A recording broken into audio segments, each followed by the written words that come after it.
เราเนรมิตนักเผยแผ่ได้เป็นหมื่นเป็นแสนนักเผยแผ่นั้นนอกจากอบรมตามหลักสูตรธรรมดาเพื่อให้ได้วุฒิบัตรรับรองแล้วพึงอบรมเรื่องการเทศนาการเขียนการค้นคว้า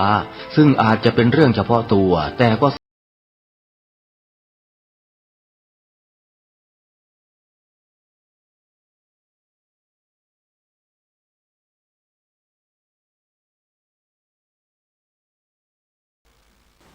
ขอความนอบน้อมของข้าพเจ้าจงมีแด่พระรัตนตรัยเจ้าสามประการพระรัตนตรัยองค์ที่หนึ่งคือพระพุทธเจ้าพระรัตนตรัยองค์ที่สองคือพระธรรมเจ้าพระรัตนตรัยองค์ที่สามคือพระอริยสังฆเจ้าข้าพระพุทธเจ้าขอเคารพนอบน้อมกราบไหว้แตบไตรไวสาคุณพระรัตนตรัยเจ้าถึงสามประการโดยความเคารพสักการะเป็นอย่างยิ่งขอถวายความเคารพพระมหาเถรานุเถระเจ้าคณะพระสังฆาธิการครูบาอาจารย์ตลอดถึงพระภิกษุหนุ่มสามเณรน้อยจุตนจุองค์ขอเจริญพรศรัทธาญาติโยมนักศีลนักบุญผู้ที่กำลังรับฟังรายการทุกท่านต่อจากนี้ไปอาตมาภาพพระครูปริยัติกิจจาภิวัตรสำนักวัดพระสิงห์อำเภอเมืองจังหวัดเชียงใหม่ก็จะได้น้อมนำเอาสารธรรมคติธรรมชาดกธรรมในต่างพระพุทธศาสนามามอบเป็นธรรมบรรณาการอาหารใจคือกับท่านสาธุชนทั้งหลายได้พินิจพิจารณาถึงเนื้อหาสาระธรรมคติธรรมชาดกธรรมเหล่านั้นอันจะก่อให้เกิดสติปัญญาเกิดบารมีธรรมน้อยได้น้อมนำไปประพฤติปฏิบัติ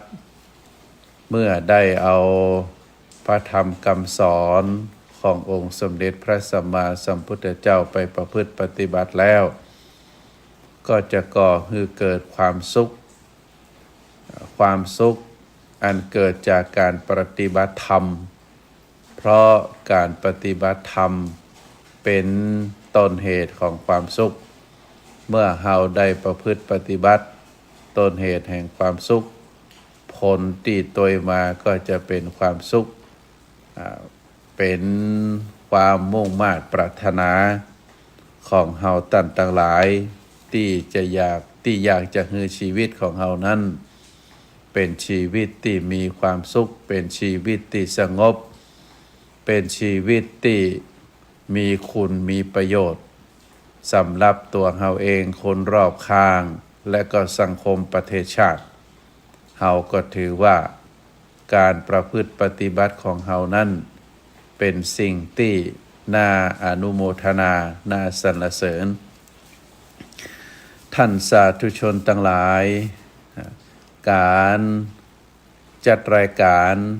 ในวันนี้ก็ขออนุโมทนาต่างสถานีวิทยุขึ้นพระพุทธศาสนาแห่งนี้ที่ได้อำนวยความสะดวกคือการจัดรายการคือครูบาอาจารย์ได้เอาน้ำเสียงเรียงนามมามาเอ่ยมากล่าวคือท่านสาธุชนทุกผู้ทุกท่านที่อยู่ตามทั่วไปของจังหวัดเชียงใหม่และจังหวัดใกล้เคียงได้รับฟังกันก็นับว่าเป็นสิ่งที่มีประโยชน์นะก็ขออนุโมทนาทั้งเจ้าของสถานีครูบาอาจารย์ผู้ได้ก่อตั้งสถานีมาก็ดีหรือท่านผู้อำนวยการที่ได้ควบคุมดูแลตลอดถึงเจ้าหน้าที่ทุกฝ่ายทุกแผนกก็ขออนุโมทนาบุญท่านสาธุชนทั้งหลายเราจะหันว่าในช่วงเวลาที่ผ่านมา บ่ว่าจะเป็นกิจกรรมบุญกิจกรรมกุศลอันเนื่องโดยวันสำคัญในทางพระพุทธศาสนาอันได้แก่วันอาสาฬหบูชาและก็ช่วงนี้ก็เป็นเทศกาลเข้าพรรษาและก็เป็นประเพณีนิยมที่เจ้าไทยของเฮาได้เอาช่วงเวลาสำคัญอันได้แก่วันสำคัญในทางพระพุทธศาสนาวันอาสาฬหบูชาเป็นวันที่พระพุทธองค์ได้ตัดสินพระทัยในการแสดงพระธรรมเทศนาครั้งแรกอันได้แก่ธรรมจักรปวัตตนสูตรข้อคิดประกาศที่หนึ่งอันเกิดจากวันสำคัญในทางพระพุทธศาสนาก็ฮือศรัทธาญาติโยม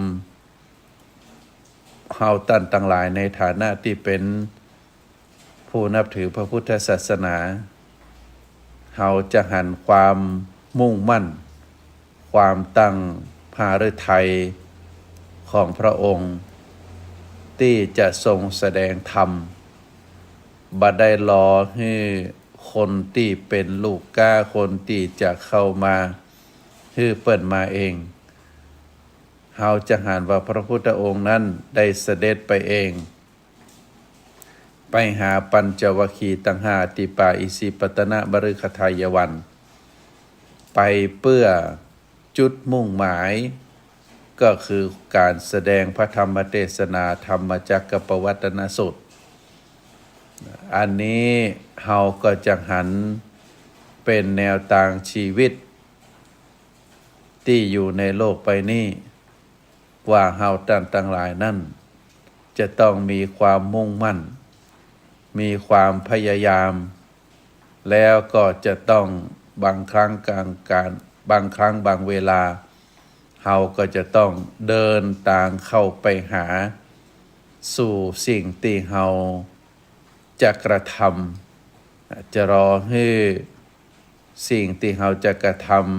ำเข้ามาหาเฮานั้นเป็นไปได้ยาก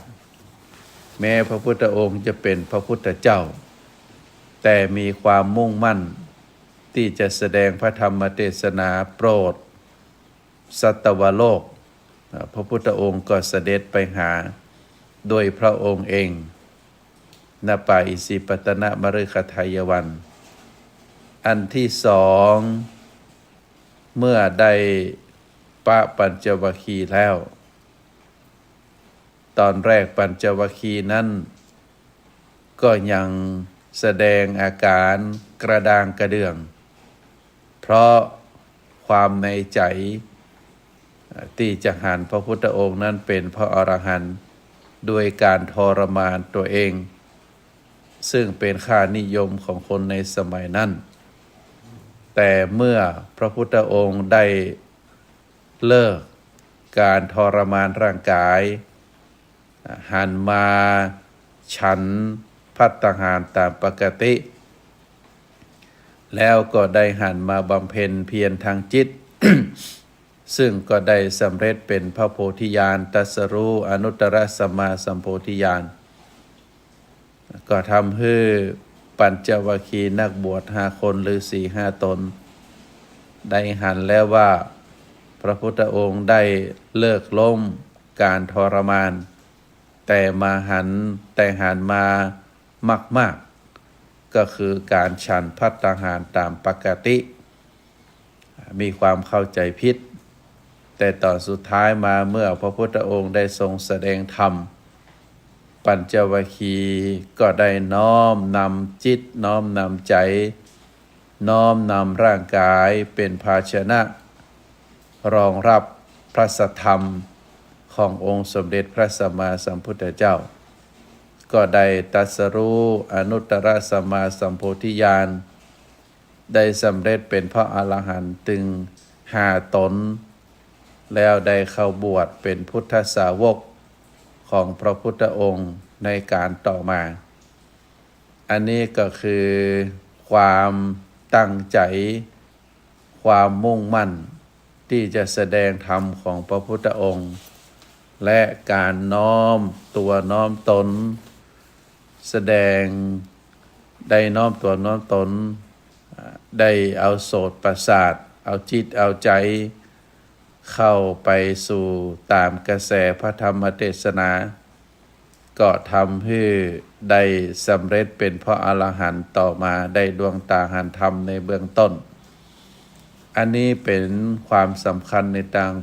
พระพุทธศาสนาวันอาสาฬหบูชาที่ได้ผ่านมานอกจากนั้นแล้ว การที่ปัญจวัคคีย์ได้บวชเป็นพระสงฆ์กลุ่มแรกโดยเฉพาะในวันอาสาฬหบูชานั้นอัญญาโกณฑัญญะซึ่งเป็นพราหมณ์ที่มีอายุนักที่สุดแล้วก็เป็นพราหมณ์ตนหนึ่งในพราหมณ์108แล้วถูกคัดลงเหลือพราหมณ์8คน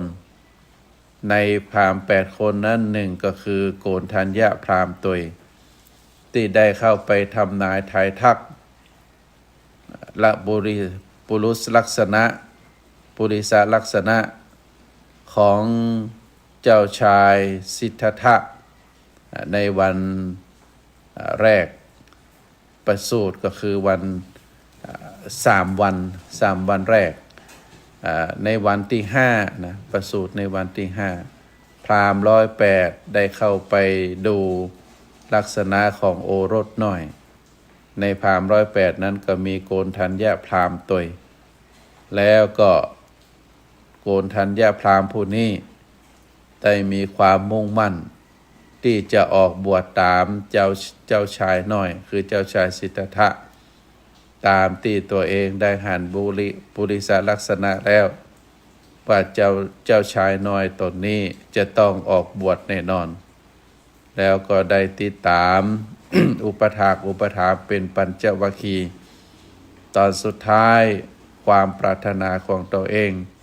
ก็ได้สำเร็จคือได้ฟังพระสัทธรรมแล้วก็ได้ดวงตาหันธรรม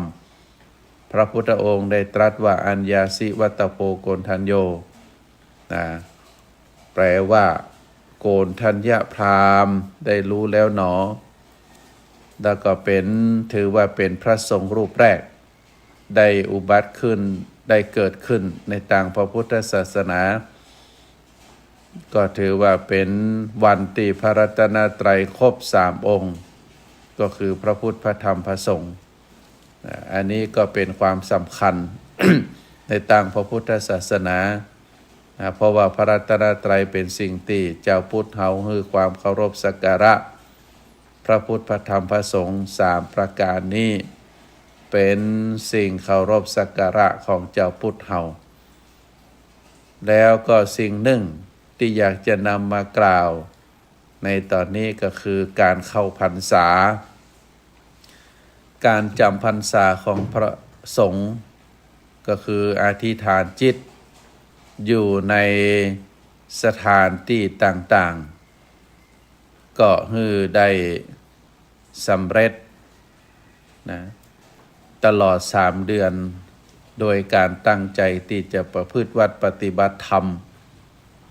ตามที่ได้รับการพร่ำสอนจากครูบาอาจารย์มาพระสงฆ์องค์ข้าเจ้าก็อธิษฐานจำพรรษาส่วนอุบาสกอุบาสิกาก็ตั้งใจที่จะประพฤติวัดปฏิบัติธรรมในช่วงเทศกาลเข้าพรรษาในวันพระทุกวันพระก็ได้ตั้งใจที่จะเข้ามาฟังธรรมได้มาร่วมกิจกรรมทำบุญตักบาตรที่วัดใกล้บ้านอย่างเป็นต้น ก็เป็นประเพณีที่บรรพบุรุษบรรพชนของเฮาได้ประพฤติปฏิบัติมายิ่งไปกว่านั้นบางท่านก็อธิษฐานจิตได้ทำบุญตักบาตรทุกวันที่มีพระสงฆ์เดินผ่านหน้าบ้านหรือบางท่านก็ได้ขับรถที่จะเดินตามถนนต่างๆเมื่อพระสงฆ์ก็ได้ใส่บาตรนอกจากนั้นแล้ว เขาก็จะหันว่าวันเข้าพรรษา3 เดือนหลายผู้หลายคนก็ได้อธิษฐานจิตที่จะฮือข้อวัดปฏิบัติของตัวเองนั้นได้กระทำบำเพ็ญฮือนักกว่าเดิมฮือยิ่งกว่าเดิมก็หลายผู้หลายคนได้ตั้งใจไว้ในการทำคุณงามความดีตลอด3 เดือนก็ขออนุโมทนาบุญถือว่าเจ้าไทยเฮานั้นได้ถือโอกาสประกอบบุญประกอบกุศลอย่างยิ่งใหญ่ในเทศกาล3 เดือนเข้าพรรษาเพราะเฮาตั้งหลายนั้นเฮาบ่ประมาทในชีวิตบ่ประมาทในชีวิตเฮาเชื่อมั่นในพระธรรมคำสอนของพระพุทธองค์พระพุทธองค์ได้กล่าวไว้ว่าบุคคลใดประพฤติชั่วร้ายบ่มีความคิดถึงจะมีชีวิตอยู่ถึง100 ปีชีวิตของเขาก็หาประโยชน์บ่ได้ส่วนบุคคลใดมีศีลมีความคิดแม้จะมีชีวิตอยู่เพียงวันเดียวก็เป็นชีวิตที่ประเสริฐกว่าตรงนี้ก็อยากจะอธิบายให้ศรัทธาญาติโยมในพุทธศาสนาสุภาษิตที่ได้กล่าวมาหมู่เฮาเจ้าพุทธก็มีความรู้ความเข้าใจตามหลักธรรมที่พระพุทธองค์ได้ทรงแสดงมาเป็นอย่างดีธรรมชาติชีวิตของมนุษย์เฮานั้นมีความตายเป็นที่สุดทุกคนเกิดมาต้องตายแน่นอน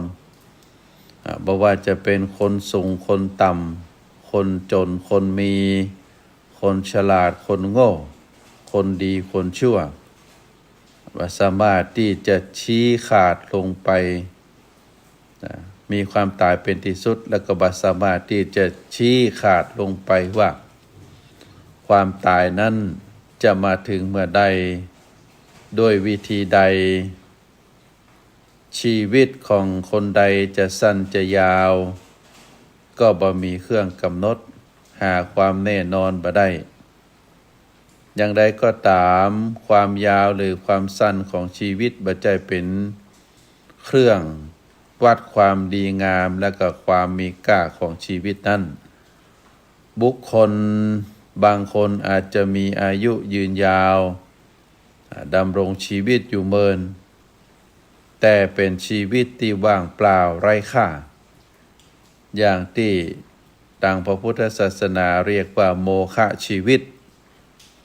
ส่วนบางผู้บางคนมีอายุสั้นชีวิตจบลงก่อนการอันควรแต่ก็ได้ประกอบคุณงามความดีได้สร้างประโยชน์ไว้ชีวิตที่ได้เกิดขึ้นมีขึ้นครั้งหนึ่งแล้วแม้จะสั้นก็บ่ได้ผ่านลอยหายไปเปล่าแต่ได้บันดาลผลอันดีขึ้นไว้ในชีวิตอื่นๆสืบเนื่องต่อไปซึ่งก็ถือว่าการที่บุคคลใดบุคคลหนึ่งได้ประกอบคุณงามความดีแล้วก็ได้ทำคือผลแห่งความดีของผู้นั้นได้ดลบันดาลผลอันดีขึ้นไว้กับชีวิตอื่นๆเป็นสืบเนื่องต่อไปชีวิตลักษณะแบบนี้ต่างพระพุทธศาสนาเรียกว่าชีวิตที่มีค่าเป็นชีวิตที่มีสาระเป็นชีวิตที่บ่ว่างเปล่าเป็นอโมฆะชีวิตท่านสาธุชนทั้งหลายเฮาจะหันว่าความยาวหรือความสั้นของชีวิตบ่ได้เป็นเครื่องวัดคุณค่าที่แท้จริงของชีวิตแต่ประโยชน์และก็ผลดีต่างๆที่เกิดจากชีวิตนั้นต่างหากเป็นเครื่องวัดคุณค่าอย่างแท้จริง กล่าวแหมอย่างหนึ่งก็ว่าบุคคลไผก็แล้วแต่จะดำรงชีวิตของเขาอยู่ในโลกใบนี้ยืนนานเท่าใดก็บ่เป็นประมาณข้อสำคัญอยู่ที่ว่าเขาได้ปฏิบัติต่อชีวิตหรือได้ใจชีวิตเท่าที่มีนั่นคือเกิดผลขึ้นได้อย่างใดถ้าได้ดำรงชีวิตอยู่ในความดีงามอาศัยชีวิตนั้นทำประโยชน์คือเกิดขึ้นแพร่หลายออกไปก็ได้ชื่อว่าทำชีวิตคือมีค่าแต่ถ้าปล่อยชีวิตฮือล่วงเวลาไปเปล่าหรือทำชีวิตของตนฮือเป็นเหตุทวงขัดขวางแล้วก็ทำลายความดีงามแห่งชีวิตทั้งหลายก็ได้ชื่อว่าชีวิตอันไร้ค่าเพราะฉะนั้นเฮาจะหันว่าพระพุทธองค์ได้ตรัสพุทธศาสนาสุภาษิตว่าบุคคลใดเกลียดค้านมีความเพียรทรามถึงจะมีชีวิตอยู่ตั้ง100 ปีชีวิตของเขาก็หาประโยชน์บ่ได้ส่วนบุคคลใดมุ่งทำความเพียรอย่างมั่นคงแม้มีชีวิตอยู่เพียงวันเดียวก็เป็นชีวิตที่ประเสริฐกว่าอันนี้เป็นพุทธศาสนาสุภาษิตได้กล่าวถึงภัยก็แล้วแต่ที่เกิดมาในโลกใบนี้ถ้าเป็นคนเกียจคร้านมีความเพียรทรามคำว่าความเพียรทรามก็คือขาดความเพียรหรือเอาความเพียรในต่างที่ดีความเพียรเป็นความดีแต่ว่าเอาความเพียรนั้นไปเพียรพยายาม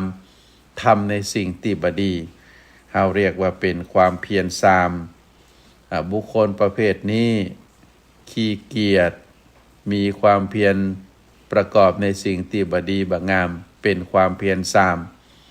พระพุทธองค์ตรัสว่าถึงแม้จะมีชีวิตอยู่100 ปีก็บ่ประเสริฐสู้บุคคลที่มีความขยันมีความเพียรไปในทางที่ดีสร้างบุญสร้างกุศลบุคคลที่มีชีวิตอยู่เพียงวันเดียวก็เป็นชีวิตที่ประเสริฐกว่าก็เป็นการเปรียบเทียบบุคคลต่างหลายนะที่เกิดมาในโลกนี้ศรัทธาญาติโยมก็จะหันเป็นประจำนะหันโดยตลอดว่าบุคคลบางคนก็เป็นคนที่บ่มีบ้านได้อาศัย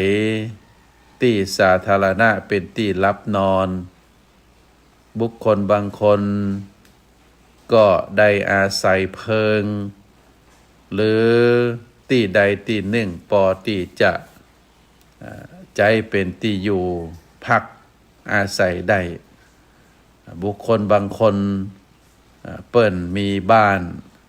แต่ก็เป็นบ้านเล็กๆน้อยๆในพื้นที่จำกัดก็เป็นที่อยู่อาศัยบุคคลบางคนมีที่มีสถานที่มีบ้านอยู่เป็นหลักแหล่งก็ให้เกิดเป็นที่อยู่อาศัยตึงตัวเองครอบครัวบุคคลบางคนนั้นเปิ้นมีบ้านใหญ่บ้านโตแล้วก็มีหลายหลังได้ประกอบอาชีพสุจริตได้หาได้สร้างที่อยู่อาศัยโดยกำลังแข่งของตัวเองอันนี้เรียกว่าเป็นคนขยันมีความภาคเพียรพยายามพระพุทธองค์ได้สรรเสริญส่วนบุคคลใดที่เป็นคนขี้ค้านเป็นคนเกลียดค้านขาดความเพียรหรือมีความเพียรทรามเปิ้นทำความดีกันกับตัวเองทำสิ่งที่ผิดกฎหมายบุคคลคนดีเปิ้นมีเมตตาช่วยเหลือซึ่งกันและกันตัวเองนั้นใจค ความคิดใจความโง่ที่ตัวเองมีอยู่ไปประกอบอาชีพที่เป็นอาชีพสีเทาผิดกฎหมายผิดศีลธรรมนอกจากนั้นก็ได้นำชีวิตของตัวเองไปในทางที่บดีไปตกในหลุมดำแห่งชีวิตเป็นนักเลงการพนันเป็นนักเลงสตรีนักเลงบุรุษเอาแต่แอวเอาแต่เล่นเอาแต่กินเอาแต่สนุกสนานไปวันๆไม่ได้ทำสิ่งที่เป็นประโยชนะต่อตัวเองต่อคนรอบข้างต่อครอบครัวต่อประเทศชาติบุคคลประเภทนี้ถึงแม้จะอยู่เมิน อยู่อายุเป็น100 ปีก็ในทางพระพุทธศาสนาเรียกว่าโมฆะชีวิตเป็นโมฆะชีวิตชีวิตที่บ่มีความเจริญเป็นชีวิตที่บ่มีประโยชน์ถ้าบุคคลใดได้กระทำคุณงามความดีก็ถือว่าเป็นสิ่งที่น่าอนุโมทนาเพราะความสั้นความยาวของชีวิตก็เป็นสิ่งที่บ่ได้กำหนดแน่นอนบุคคลนั้นจะเป็นคนดีหรือคนบ่ดีบุคคลเฮาท่านทั้งหลายในฐานะที่ได้ฟังพระธรรมคำสอนขององค์สมเด็จพระสัมมาสัมพุทธเจ้าก็ควรที่จะปฏิบัติระมัดระวังในเรื่องที่เกี่ยวกับความสั้นหรือความยาวของชีวิตของตนโดยความบ่ประมาทตามเหตุตามปัจจัยแต่ก็บ่ให้เกิดความหวาดหวั่นกลัวมัวแต่กลัวมัวแต่วิตกเกี่ยวกับสิ่งที่จะเกิดขึ้นโดยเฉพาะความตายก็เหมือนอย่างกับคนบางคนที่กลายเป็นก่อทุกข์เพิ่มขึ้นคือกับตัวเก่า ยิ่งไปกว่าตัวความตายนั่นเสียโดยซ้ำไปบ่ควรจะเป็นลักษณะแบบนั้นก็ควรที่จะเอาใจใส่ขวัญขวาย ในการดำเนินชีวิต ในทางฝ่ายดีการดำเนินชีวิตก็คือเราจะใช้ชีวิตของตัวเก่านั่นอย่างไรเพื่อที่จะเกิดประโยชน์สุขที่มุ่งหมายหรือจะสร้างคุณค่าเพิ่มพูนสาระให้เกิดให้มีขึ้นโดยชีวิตของตนจะได้สร้างเพิ่มพูนสาระให้เกิดให้มีขึ้นในชีวิตของเราได้จะได้เพราะความขวนขวายใส่ใจอย่างนี้เป็นทางที่มองหันเหตุผลซึ่งจะปฏิบัติได้ให้ผลได้เป็นอย่างจริงจังและสามารถที่จะทำได้แพร่หลายขยายกว้างขวางสืบเนื่องต่อไปโดยที่บ่มีที่สิ้นสุดคันทำคุณประโยชน์อย่างที่ว่ามาแล้ว ก็จะมี แต่คุณมีแต่ประโยชน์บ่เป็นความคับแคบแล้วก็บ่เป็นเหตุให้เกิดความทุกข์ตรงข้ามก็เป็นความปลอดโปร่งทำจิตใจให้กว้างขวาง บังเกิดความแกล้วกล้าเข้มแข็งในการบำเพ็ญคุณประโยชน์ยิ่งขึ้นไปและก็ได้รับความสุขเป็นความสุขที่เป็นอิสระเป็นไทยแก่ตัวเก่าจนเป็นผู้ที่เรียกได้ว่า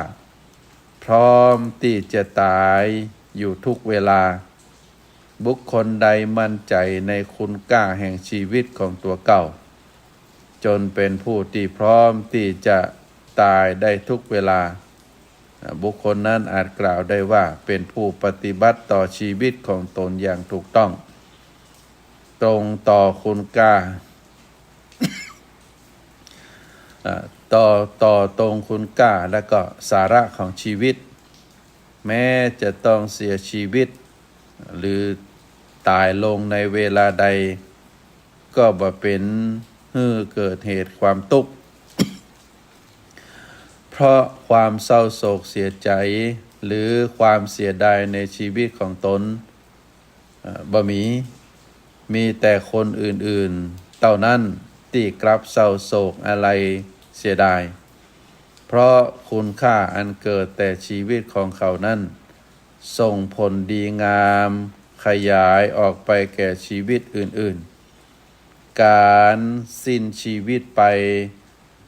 ก็ทำให้เกิดความรู้สึกสูญเสีย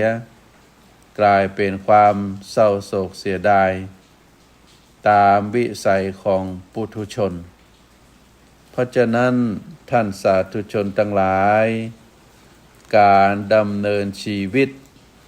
เป็นการดำเนินชีวิตตามธรรมและมุ่งอุทิศธรรมเรียกว่ามุ่งอุทิศต่อธรรมบุคคลผู้ดำเนินชีวิตโดยจิตใจอันเจริญแก่กล้าถึงขั้นเป็นผู้พร้อมที่จะตายเป็นลักษณะแบบนี้ก็ย่อมตระหนักชัดว่าความตายเป็นคติธรรมดาของชีวิตเมื่อบัดตายอย่างนี้ก็มาแน่ใจว่าจะตายอย่างใดเมื่อการทำสิ่งใดๆที่ได้พิจารณาว่าถูกต้องแล้วก็ดำเนินให้ไปถึงที่สุดโดยความมั่นคงเราเรียกว่าเป็นผู้อุทิศชีวิตเพื่อทำให้ได้หันอย่างแท้จริงก็ถือว่าเฮาท่านทั้งหลายนั้นได้หันคุณค่าหันธรรมะหันคุณงามความดีได้ดำเนินชีวิตมาอย่างถูกต้องเรียกว่าเป็นชีวิตที่มีประโยชน์มีคุณค่าที่ได้ได้เอ่ยมาทั้งหมดทั้งมวลนี้ก็อยากจะเจริญพรศรัทธาญาติโยมท่านสาธุชนได้เข้าใจเป็นการมุ่งแสดงให้เฮาได้หันปฏิปทาสำหรับการดำเนินชีวิต ให้มีสาระให้มีคุณค่าแก่การมีชีวิตอยู่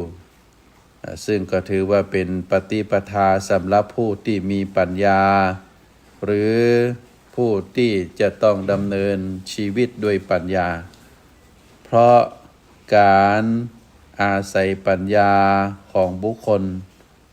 จึงจะสามารถแยกแยะกำหนดได้ว่า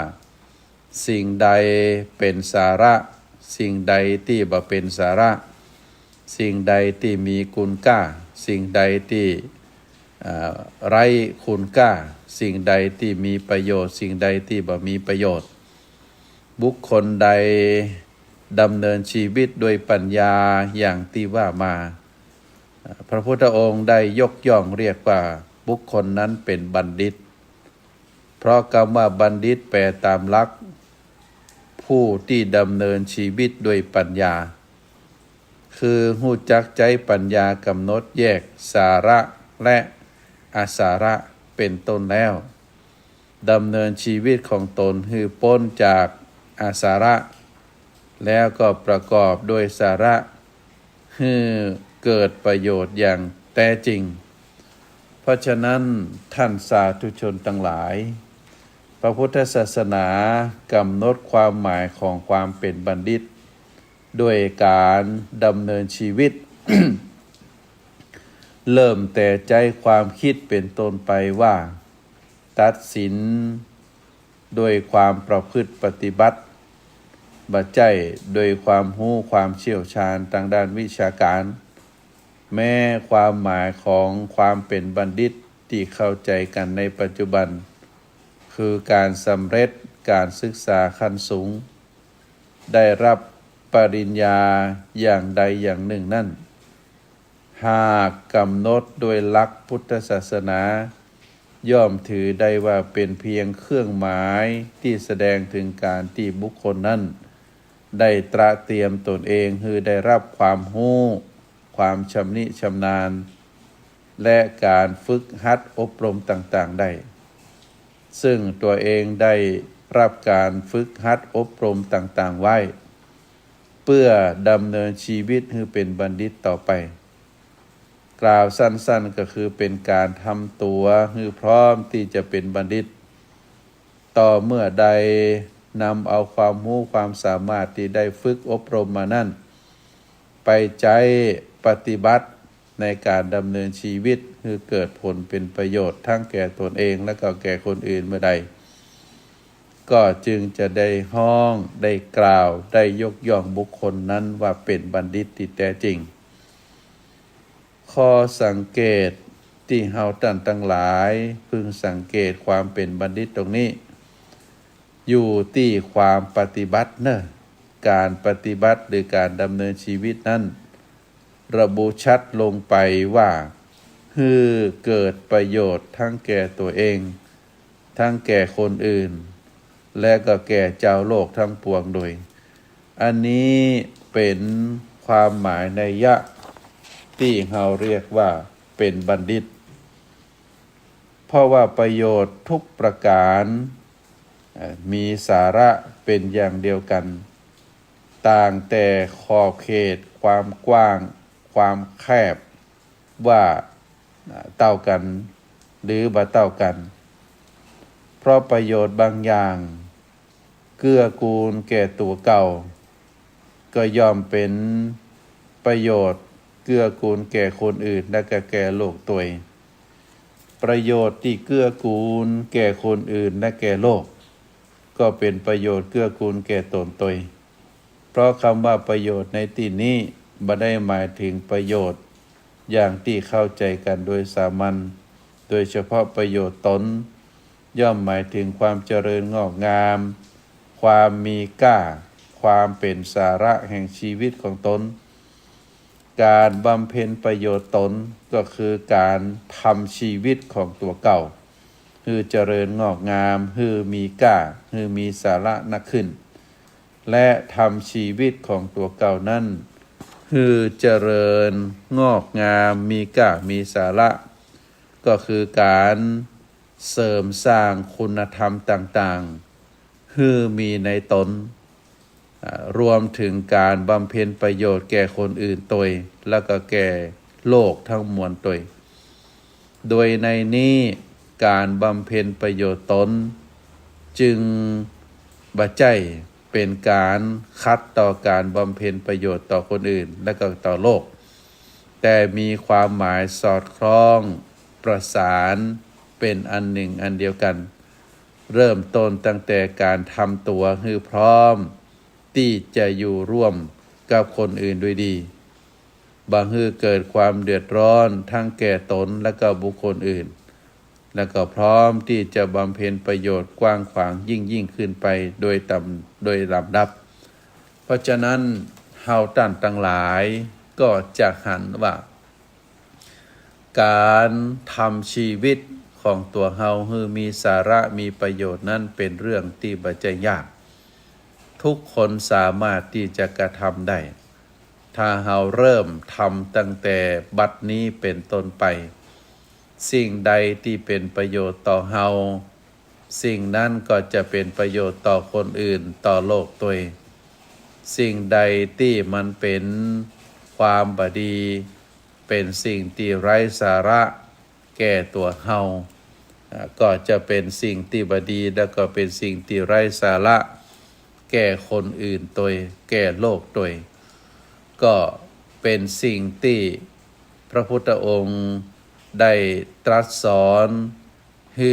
เฮาทุกคนทุกชีวิตที่เกิดมาคือดำเนินชีวิตด้วยความบ่ประมาทเพราะชีวิตของคนเฮานั้น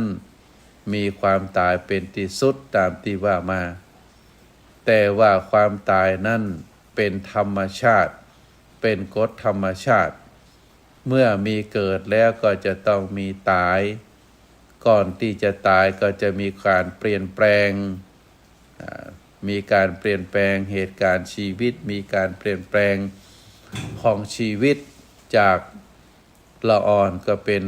หนุ่มสาวจากคนหนุ่มสาวก็เป็นผู้ใหญ่จากเป็นผู้ใหญ่ก็จะเข้าสู่ความชราช่วงขั้นตอนของชีวิตแต่ละช่วงถ้าเราได้ทำจิตทำใจให้ระมัดระวังให้เป็นคนนักแน่นแล้วก็ทำชีวิตให้เป็นประโยชน์ต่อตัวเก่าต่อคนอื่นทำชีวิตบ่ฮือว่างเปล่าแม้ชีวิตของเราจะสั้นจะยาวก็บ่เป็นเรื่องสำคัญแล้วก็สุดท้ายที่เราจะต้องระมัดระวังเมื่อก่อนที่เราจะเข้าสู่แห่งการดับขันธ์หรือความตายซึ่งเป็นธรรมชาติของชีวิตเราก็ใจการเวลาที่เรามีชีวิตอยู่นั้นก็ให้เกิดประโยชน์ทั้งแก่ตนเองและก็แก่ผู้อื่นบ่ได้สร้างความทุกข์ความทรมานด้วยความเกลียดค้านด้วยปัญญาสาม ด้วยความเพียรสามคือกับตัวเองและก็คนอื่นแต่เฮาใจความขยันใจความภาคเพียรในทางที่ดีประกอบคุณงามความดีแม้เฮาจะมีอายุน้อยอายุนักก็บ่เป็นเรื่องสำคัญคนที่ดำเนินชีวิตในลักษณะที่กล่าวมาพระพุทธองค์เรียกว่าเป็นบัณฑิตบัณฑิตคือผู้ดำเนินชีวิตโดยปัญญาหันสิ่งที่ไหนควรทำสิ่งที่ไหนควรละหันสิ่งใดที่จะก่อให้เกิดประโยชน์ตนเองและก็คนอื่นก็ดำเนินชีวิตเป็นลักษณะแบบนั้นตรงกันข้ามคนมีอายุยาวแต่บ่ได้ประกอบคุณงามความดีก็เป็นชีวิตที่ไร้สาระเพียงแต่หายใจเข้าหายใจออกเท่านั้นซึ่งลักษณะแบบนี้พระพุทธศาสนาบ่ได้ยกย่องบ่ได้สรรเสริญ แต่ตรงกันข้ามบุคคลใดบ่ประมาทใจชีวิตของตนเองบ่ว่าจะเหลือเท่าใดก็ดำเนินชีวิตด้วยความขยันหมั่นเพียรใจปัญญาใจความภาคเพียรในทางที่ดีประกอบคุณงามความดีก่อให้เกิดประโยชน์สุขทั้งแก่ตัวเองและก็แก่คนอื่นอันนี้เป็นสิ่งที่น่าสรรเสริญในทางพระพุทธศาสนาเพราะฉะนั้นก็คือท่านสาธุชนทั้งหลายได้พินิจพิจารณาถึงสาระธรรมดังที่กล่าวมาแล้วก็เหตุการณ์หนึ่งที่ผ่านมาต่อจากการวันอาสาฬหบูชาเข้าพรรษาก็คือการได้แสดงออกซึ่งความจงรักภักดี ต่อพระบาทสมเด็จพระเจ้าอยู่หัวในโอกาสที่พระองค์นั้นได้เจริญพระชนมายุครบ6 รอบ72 พรรษาก็ประชาชนชาวไทยทั้งฝ่ายอาณาจักรและก็ฝ่ายศาสนาจักรก็ได้ปากันประกอบคุณงามความดีได้แสดงออกซึ่งความรักความสามัคคีเป็นน้ำหนึ่งใจเดียวกันในฐานะที่เป็นพระสงฆ์นิกรในพระองค์ท่าน เฮาก็ได้ปากันประกอบคุณงามความดีได้ทำกิจกรรมอันเป็นบุญเป็นกุศลร่วมกันทำแสดงออกซึ่งการกระทำกันการได้ร่วมกันแสดงออกซึ่งความเทิดทูนบูชาในสถาบันของพระมหากษัตริย์ก็ถือว่าเป็นเสาหลักอันหนึ่งของประเทศเฮาชาติศาสนาพระมหากษัตริย์3 เสาหลัก3 สถาบันเป็นสิ่งที่เฮาต้องเทิดทูนเคารพบูชาชาติหมายถึงความเป็นประเทศ ความมีเขตพื้นที่ของประเทศตั้งแต่เหนือจดใต้ตั้งแต่ตะวันออกไปถึงตะวันตกความกว้างความยาวมีความอิสระในการปกครองในพื้นแผ่นดินนั้นๆแล้วประชาชนทั้งหลายของในประเทศนั้นช่วยกันรักษาปกป้องเขตแดนไว้อันนี้เราเรียกว่าความเป็นชาติตึงพื้นแผ่นดินตัวตึงประชาชนตัวรวมกันมีชีวิตอยู่ในการปกครองดูแลกันเราเรียกว่าชาติศาสนาเป็นสิ่งที่ทำให้คนต่างหลายที่อยู่ในประเทศได้ฮู้จักดีได้ฮู้จักชั่วได้มีความฮักความเมตตาต่อกันได้ประพฤติปฏิบัติต่อกันแบบพี่แบบน้องด้วยความเอื้อเฟื้อเอื้ออาทรต่อกันอยู่ด้วยกันอย่างมีความสุขโดยการใจรักศาสนาโดยเฉพาะศีลห้ามากำกับดูแลทุกคนมีความซื่อสัตย์สุจริตในอาชีพของตัวเก่าทุกคนนั้นได้ระมัดระวังสังวรในเรื่องของคู่ผัวตัวเมียเป็นคนซื่อสัตย์สุจริตบ่ได้เข้าไปเกี่ยวข้องสิ่งที่ผิดกฎหมายก็เพราะหลักศาสนาเป็นเครื่องกำหนดเป็นเครื่องสอนไว้ทำให้ทุกคนเป็นคนดีเป็นคนหันประโยชน์ต่อส่วนรวมบังหันแก่ตัวอย่างเป็นต้นอันนี้เพราะบุคคลทั้งหลายได้รับการอบรมจากหลักศาสนาซึ่งเป็นสถาบันอันที่สองสถาบันอันที่สามก็คือสถาบันพระมหากษัตริย์พระมหากษัตริย์ตั้งแต่อดีตมาจนถึงปัจจุบันทุกพระองค์นั้นได้กอบกู้อิสรภาพได้ให้ประเทศชาติของเรามีความเป็นชาติอยู่ในผืนโลกนี้โดยเปิ้นก็เพราะว่าบุรพมหากษัตริย์เจ้าทุกพระองค์ได้เสียสละได้สู้รบเพื่อปกป้องเขตแดนโดยความกตัญญูต่อพระมหากษัตริย์ทุกพระองค์ที่ได้นำพาประเทศชาติของเราได้รอดพ้นจากศัตรูแล้วก็ได้มีความเป็นเอกราชมีความเป็นประเทศไทยอยู่อันนี้ก็เพราะถือว่าเป็นพระคุณเป็นคุณงามความดีของพระมหากษัตริย์ทุกพระองค์มาจนถึง พระมหากษัตริย์องค์ปัจจุบันองค์ที่10แห่งจักรีวงศ์ของกรุงรัตนโกสินทร์เฮาท่านทั้งหลายก็บ่ได้ละบ่ได้ลืม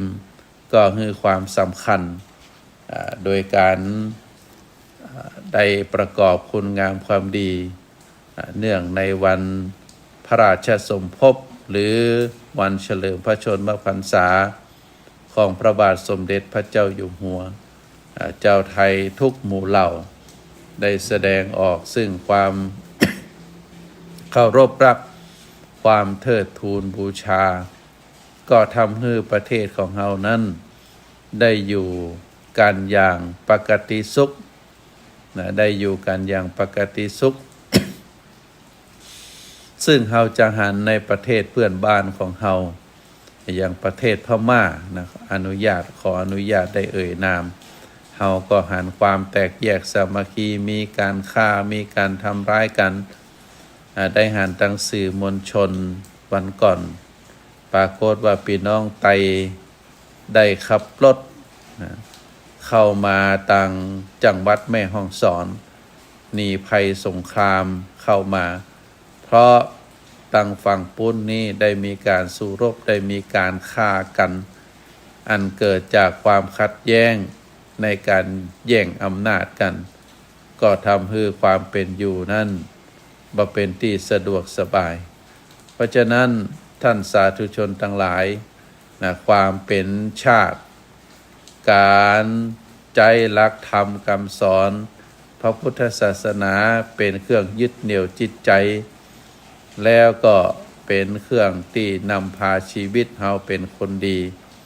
แล้วก็สถาบันพระมหากษัตริย์เฮาก็บ่ลืมบ่ละได้ประกอบกิจกรรมอันเป็นคุณเป็นประโยชน์เป็นการยกย่องเทิดทูนพระองค์ท่านคือโดดเด่นเป็นตัวอย่างอนุชนรุ่นหลังเฮาก็ถือว่าเป็นเรื่องที่ดีงามได้ปาการประกอบมาโดยตลอด ก็ขออนุโมทนาบุญเทศกาลการทำบุญตามประเพณีนิยมวันสำคัญในทางพระพุทธศาสนาวันอาสาฬหบูชาตลอดถึงเทศกาล3 เดือนการประกอบคุณงามความดีคือนักกว่าเก่าในช่วงการเข้าพรรษาการได้แสดงออกซึ่งความเทิดทูนสถาบันพระมหากษัตริย์เนื่องในโอกาสเป็นวันเฉลิมพระชนมพรรษาของพระบาทสมเด็จพระเจ้าอยู่หัวก็ทำให้เฮาท่านทั้งหลายได้แสดงออกเป็นสิ่งที่น่าอนุโมทนาในส่วนคุณงามความดีเฮาบัลละฮีตบัลละประเพณีเฮาได้รักษาไว้ประพฤติปฏิบัติรักษาต่อยอดตามพระปณิธานพระบรมปณิธานของพระบาทสมเด็จพระเจ้าอยู่หัวรัชกาลที่10จะรักษาต่อยอด พระปณิธานของพระบรมชนกนาถก็ถือว่าเฮาท่านทั้งหลายนั้นได้หันได้ฮู้ได้เข้าใจก็ถือว่าเป็นสิ่งที่น่าอนุโมทนาท่านสาธุชนทั้งหลายการดำเนินรายการในวันนี้ก็เป็นไปตามเหตุตามปัจจัยเป็นไปตามสิ่งที่เฮาท่านทั้งหลายได้กระทำได้ฟังกันมาก็พอสมควรแก่เวลาก็ขอยุติการดำเนินรายการไว้เพียงเท่านี้สุดท้ายนี้ก็ขออนุโมทนาบุญท่านสาธุชนที่ได้รับฟังรายการก็ขออ้างคุณพระศรีรัตนตรัยคุณพระพุทธคุณพระธรรมคุณพระสงฆ์เดชะบารมีของครูบาอาจารย์เจ้าคุณพ่อคุณแม่คุณปู่คุณย่าคุณตาคุณยายก็ได้รวมกันได้ปกห่มรักษาให้ท่านสาธุชนทุกท่านที่ฟังรายการอยู่ก็ขอให้มีความสุขมีความเจริญนิราขาแค้วจากทุกโศกโรคภัยพยันตรายทั้งหลายทั้งมวลจงเจริญโดยจตุรพิธพรชัยมีอายุวันนะสุขภละได้รุ่งเรืองในพระสัทธรรมขององค์สมเด็จพระสัมมาสัมพุทธเจ้าตลอดไปขอเจริญพร